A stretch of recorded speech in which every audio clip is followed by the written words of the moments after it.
Yes, welcome back to How Did I Get Here? And we've got a very special episode this week.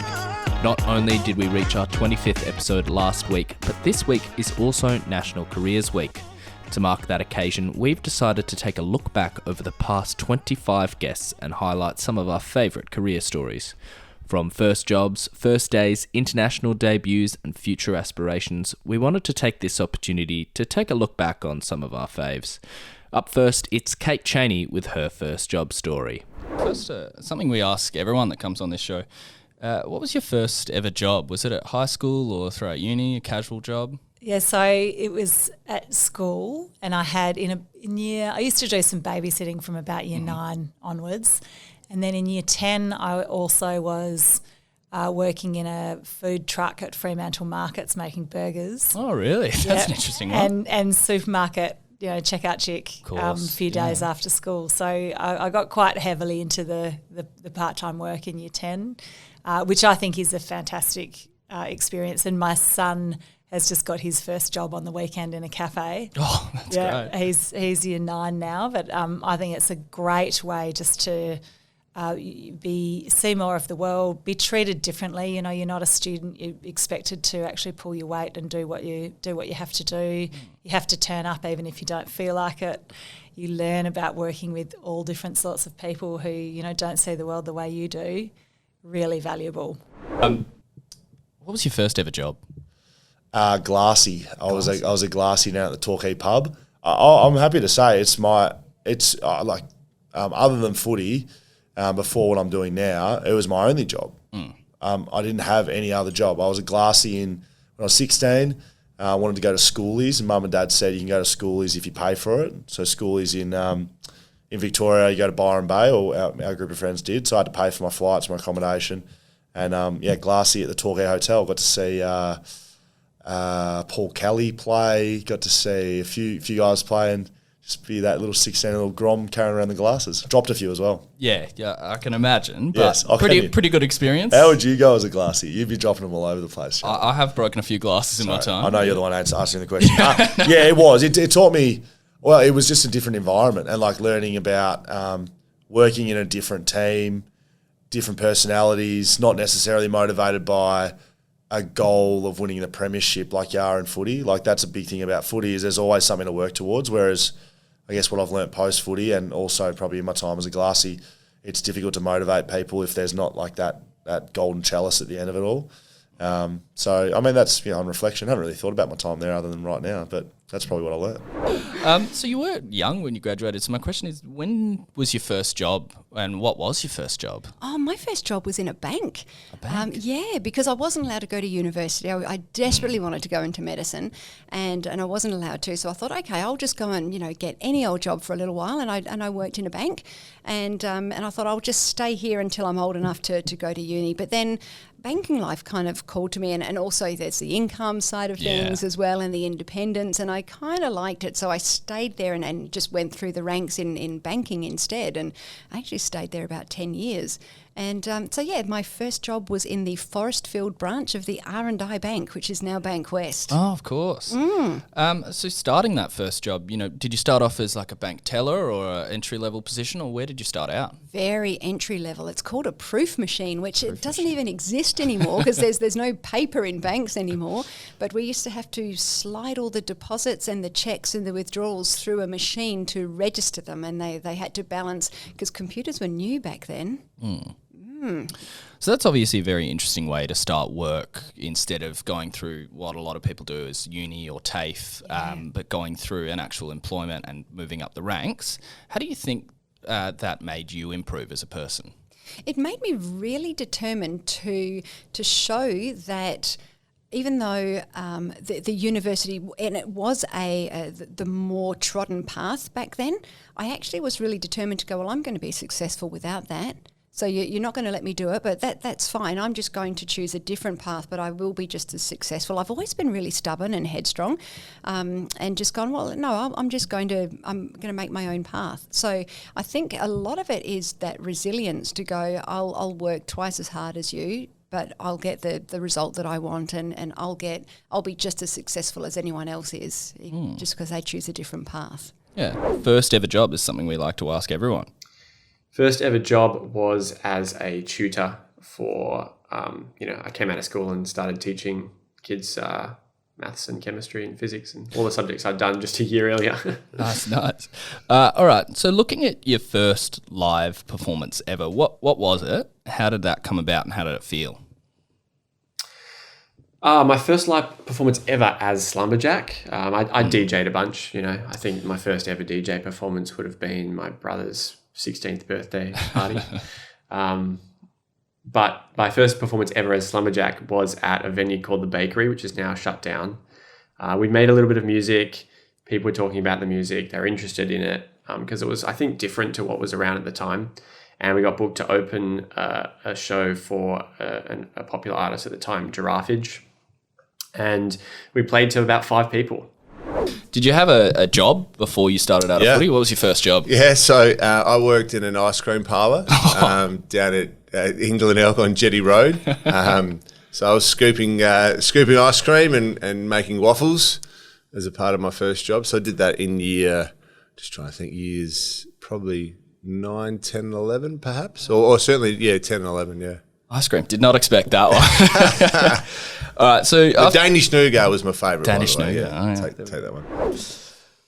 Looking now to your first ever job, what was it? We like to ask everyone this on this podcast. Did you have a casual job starting out?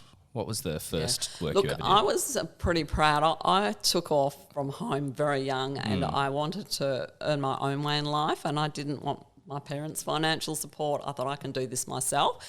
So even putting myself through some of my study, I had 2 jobs to do that. Right. And they were 2 opposing poles apart. So one was I was a house mistress at PLC. Right. And lived in and did my study at Nedlands College. And then I was also a checkout chick. So I know, isn't that interesting? It is because they're polar so opposites. different. But I've always tried to work and not just go straight from school to university to teaching because I believe all educators should have some time out working. I think that's really, really critical. And I had early entrepreneurial aspects coming out.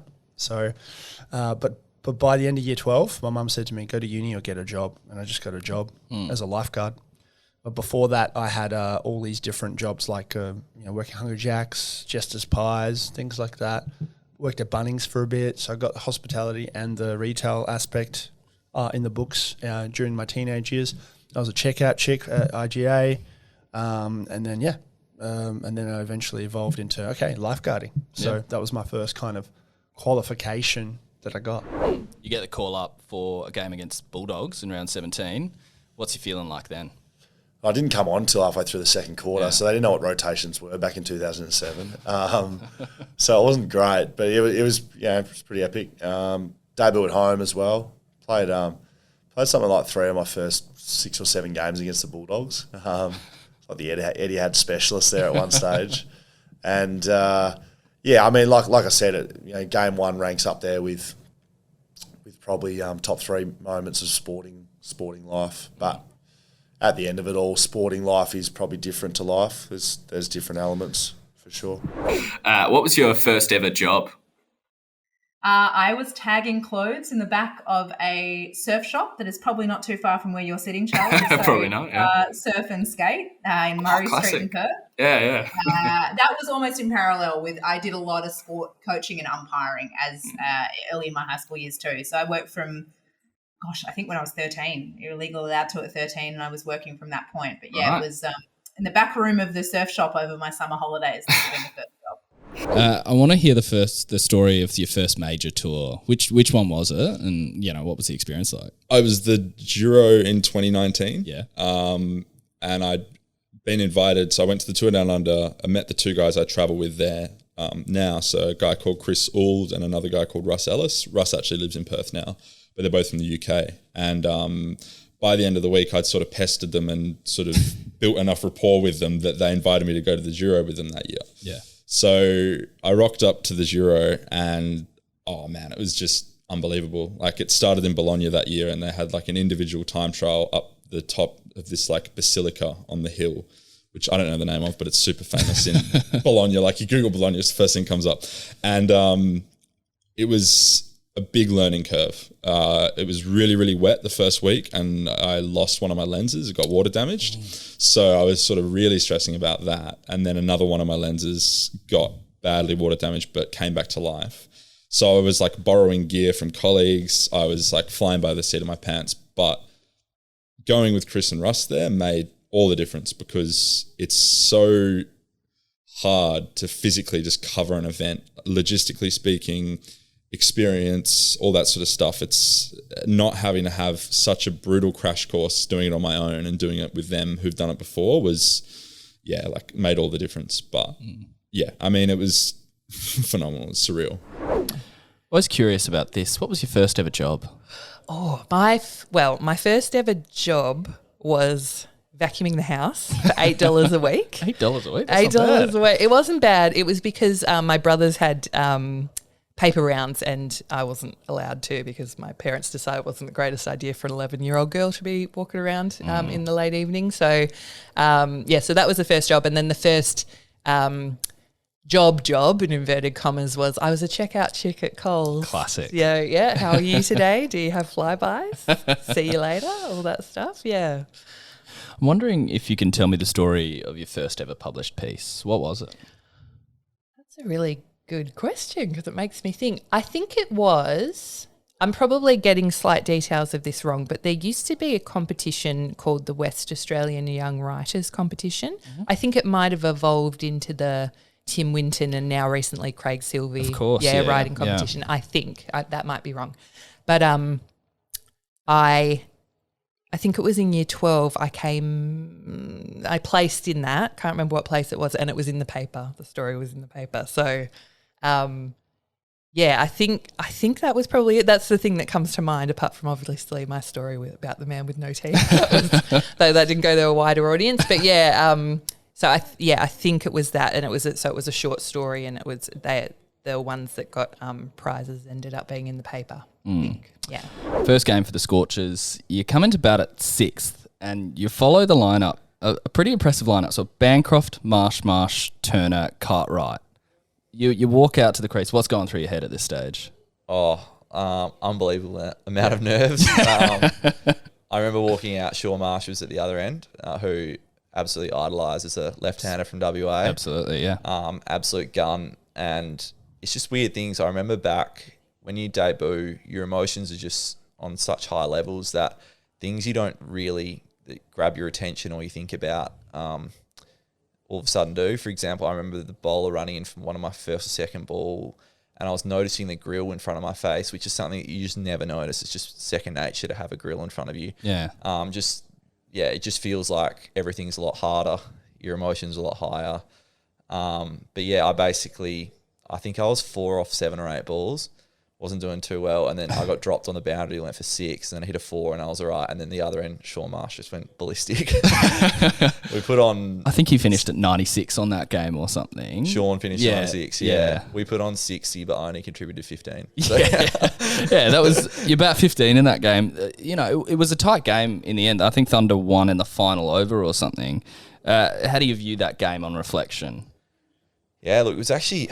God, it feels a long time ago now, but we were. It was like a season where we had a lot of almost, like a lot of close losses, and particularly at home, they can kind of hurt your season. So, you always want to start with a win, sing the team song, and have those memories. But yeah, it was a weird feeling because you're very excited to make your debut, but obviously disappointed to lose. Debut comes round 5 of the 2000 season. Were you nervous ahead of a senior debut?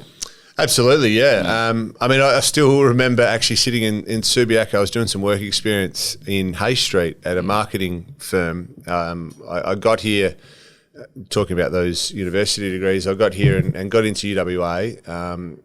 But I thought, the first year I'll just, at that point in time, I'll do a bit of a TAFE apprenticeship throughout the AFL, a bit of marketing kind of work. And so I was sitting...